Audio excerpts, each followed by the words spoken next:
8ஆம் வகுப்பு கணக்கு 7 தகவல் செயலாக்கம் பயிற்சி 7.1ல் முதல் கணக்கு பார்க்கலாம்.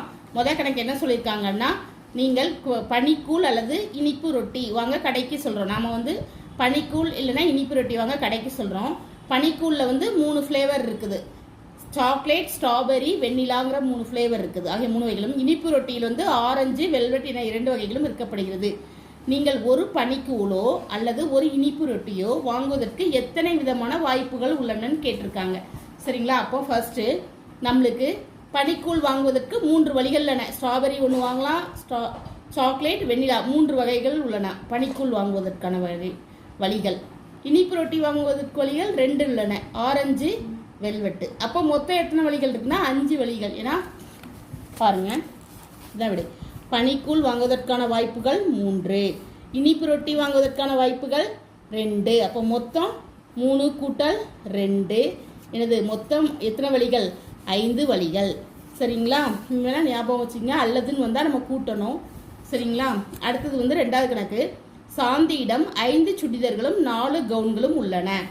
சாந்திங்கிறவங்ககிட்ட 5 சுடிதார் இருக்குது, 4 கவுன் இருக்குது. எத்தனை விதமான வழிகளில் சாந்தி ஒரு சுடிதாரையோ அல்லது ஒரு கவுனையோ அணிவதற்கான வாய்ப்புகள் உள்ளன? அப்போ ஒரு கவுனு ஒரு சுடிதார் கூட எத்தனை வாய்ப்புகள் உள்ளனன்னு கொடுக்குங்க. இப்போ சாந்தியிடம் 5 சுடிதார்னா அவள் எத்தனை சுடிதார் அணிய வாய்ப்புகள்? 5 வழிகள். ஏன்னா 5 சுடிதார் எக்ஸாம்பிளாக ஒவ்வொரு கலரில் இருக்குது. க்ரீனு, ரெட்டு, ஆரஞ்சு, எல்லோ, வயலட்னு 5 கலர் இருக்குன்னா அது அவள் சுடிதார் அணியக்கூடிய வழிகள் எத்தனை? வாய்ப்புகள் 5. இப்போ கவுன்னா 4 கவுன் இருக்குது. அப்போ 4 கவுன் அணிவதற்கான வாய்ப்புகள் 4. அப்போ மொத்தம் எத்தனை? ஒரு சுடிதாரையோ, மொத்தம் இல்லை, ஒரு சுடிதாரையோ அல்லது ஒரு கவுனையோ அணிவதற்கான வாய்ப்புகள். ஒரு சுடிதாரையோ அல்லது ஒரு 4ல் 1 அணியலாம். இங்கே கவுனில் 4 கவுனில் ஒரு கவுன் அணிவதற்கான வாய்ப்புகள். இப்போ சுடிதார் அணிவதற்கான வாய்ப்புகள் அவர்கிட்ட எத்தனை சுடிதார் இருக்குது? 5 விதமான சுடிதார்கள். அப்போ 5 விதமான வாய்ப்புகள் இருக்குது. சரிங்களா? ஒவ்வொரு சுடிதார் ஒவ்வொரு கலர் ஒவ்வொரு வாய்ப்புகள். சரிங்களா? கவுன் அணிவதற்கான வாய்ப்புகள் எத்தனை? 4. அப்போ ஒரு சுடிதார் அல்லது ஒரு கவுன் அணிவதற்கான வாய்ப்புகள், ஒரு சுடிதார் அணிவதற்கான வாய்ப்புகள் 5. அதாவது 5 சுடிதாரில் எதனா 1, மொத்தம் 5 வாய்ப்புகள் இருக்குது. 5 சுடிதாரில் எதனா 1 போடலாமா? கவுனில் 4 வாய்ப்புகள் இருக்குது. அப்போ மொத்தம் அவங்களுக்கு எத்தனை வாய்ப்புகள் இருக்குது? 9 வாய்ப்புகள். அடுத்தது 3வது கணக்கு. 3வது கணக்கு ஒரு மேல்நிலை பள்ளியில் 11ஆம் வகுப்பில் கீழ்வரும் 3 பிரிவுகள் என. மேல்நிலை பள்ளியில் 11ஆம் வகுப்பில் 3 பிரிவுகள் கொடுத்துருக்காங்க. அறிவியல் பிரிவில் 3 டைப் கொடுத்துருக்காங்க. என்னது? இயற்பியல், வேதியியல், உயிரியல் மற்றும் கணிதம்னு ஒரு பிரிவு. அறிவியலில் 3 பிரிவு: இயற்பியல், வேதியியல், கணிதம் மற்றும் கணினி அறிவியல். அடுத்த 3வது பிரிவு இயற்பியல், வேதியியல், உயிரியல் மற்றும் மனையியல். கலைப்பிரிவு இருக்குது. சரிங்களா? 11ஆம் வகுப்பில் அதில் கணக்கு பதிவியல், வணிகவியல், பொருளாதாரம் மற்றும் வணிக கணிதம், கணக்கு பதிவியல், வணிகவியல், பொருளாதாரம் மற்றும் கணினி அறிவியல், வரலாறு, புவியியல், பொருளாதாரம் மற்றும் வணிகவியல். அடுத்தது 3வது ஒரு பிரிவு இருக்குது. அதில் என்ன பிரிவுலாம் இருக்குன்னு பார்த்தீங்கன்னா, தொழிற்கல்வி பிரிவில் உயிரியல், செவிலியம், கருத்தியல், செவிலியம் செய்முறை 1 மற்றும் செவிலியம் செய்முறை 2.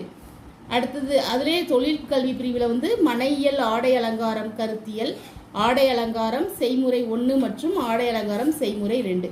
இப்போ 3 பிரிவில் ஒவ்வொரு பிரிவில் இத்தனை இருக்குன்னு கொடுத்துருக்காங்க. எனில் ஒரு மாணவர் தனக்கு வேண்டிய ஒரு இத்தனை பிரிவு இருக்குது, அவர் இத்தனை பாடப்பிரிவில் ஒரு பாடப்பிரிவை தேர்ந்தெடுக்கிறதுக்காக எத்தனை விதமான வாய்ப்புகள் உள்ளன அப்படின்னு கேட்டிருக்காங்க. சரிங்களா? ஃபர்ஸ்ட் அறிவியல் பிரிவு தேர்ந்தெடுப்பதற்கான வாய்ப்புகள். அறிவியல் பிரிவில் எத்தனை பிரிவு இருக்குது? 3 பிரிவு இருக்குது. அப்போ அறிவியல் பிரிவை தேர்ந்தெடுப்பதற்கான வாய்ப்புகள் 3. அடுத்தது என்ன பிரிவு கொடுத்துருக்காங்க? கலைப்பிரிவு. கலைப்பிரிவில் எத்தனை பிரிவு இருக்குது? 3 இருக்குது. அப்போ கலைப்பிரிவை தேர்ந்தெடுப்பதற்கான வழிகள் 3. அடுத்தது தொழிற்கல்வி பிரிவு. இதில் தேர்ந்தெடுக்கிற வாய்ப்புகள் 2. சரிங்களா? அப்போ தொழிற்கல்வி பிரிவை தேர்ந்தெடுப்பதற்கான வழிகள் 2. இப்போ மாணவன் தனக்கு இத்தனை பிரிவு இருக்குது, இதில் 1 தான் தேர்ந்தெடுக்கணும். அப்போ அதில் எத்தனை வழிகள் இருக்குது? ஃபஸ்ட்டு அறிவியல் பிரிவில் 3, அடுத்தது கூட்டல் தொழிற்கல்வி பிரிவில் கலைப்பிரிவில் 3, தொழிற்கல்வி பிரிவில் 2. சரிங்களா? அப்போ இதில் 3 கூட 3 கூட்டினா 6, 6 கூட 2 கூட்டினா 8. அப்போ 8 பிரிவுகள், 8 வழிகள் இருக்குது. அதில் 8 வழிகளில் எதனா 1 மாணவன் தேர்ந்தெடுத்துக்கிடலாம். சரிங்களா? 4வது கணக்கு வந்து உங்களிடத்தில் பள்ளிக்கு கொண்டு செல்வதற்கான 2 வகையான கைப்பைகள். சரிங்களா, 2 வகையான கைப்பை இருக்குது. 3 வெவ்வேறு வண்ண நீர்க்குவளைகள். கைப்பை வந்து 2, நீர்க்குவளை வந்து வெவ்வேறு வகையான நீர்க்குவளை 3. சரிங்களா, இதில் வந்து நம்ம ஒரு கைப்பையும் ஒரு வண்ண நீர்க்குவளையும் ஸ்கூலுக்கு எடுத்துகிட்டு போகணும். நீர்க்குவளை கொண்டு செல்வதுன்னா எத்தனை விதமான வாய்ப்புகள். கைப்பை வந்து 2 வகையான கைப்பை, நீர்க்குவளை வந்து 3 வகையான நீர்க்குவளை. ஆனால் ஒன்று தான் ஸ்கூலுக்கு எடுத்துகிட்டு போகணும். ஒரு கைப்பை எடுத்துகிட்டு போகணும், ஒரு நீர்க்குவளை எடுத்துகிட்டு போகணும். அதற்கான வாய்ப்புகள் கேட்டிருக்காங்க. ஃபஸ்ட்டு கைப்பை கொண்டு செல்வதற்கான வாய்ப்புகள் மொத்தம் எத்தனை கைப்பை இருக்குது? 2 கைப்பை. இப்போ 2 வாய்ப்புகள் இருக்குது. நீர்க்குவளை மொத்தம் 3 வாய்ப்புகள் இருக்குது. சரிங்களா, ஒரு கைப்பை மற்றும் ஒரு நீர்க்குவளை. இப்போ 2ல் நம்ம எத்தனை கொண்டு போகிறோம்? 1 கொண்டு போவோம். அப்போ 2 வாய்ப்புகள் இருக்கா? பெருக்கல் மற்றும் ஒரு நீர்க்குவளை. 3 நீர்க்குவலையில் ஒரு நீர்க்குவளை எடுத்துகிட்டு போகிறோம். இப்போ 3 போடுவோம். அப்போ 2 3 6. அப்போ நம்மளுக்கு எத்தனை வாய்ப்புகள் இருக்குது? 6 வாய்ப்புகள் இருக்குது. இதெல்லாம் ஞாபகம் வச்சுங்க. மற்றும் வந்தால் நம்ம பெருக்கணும்.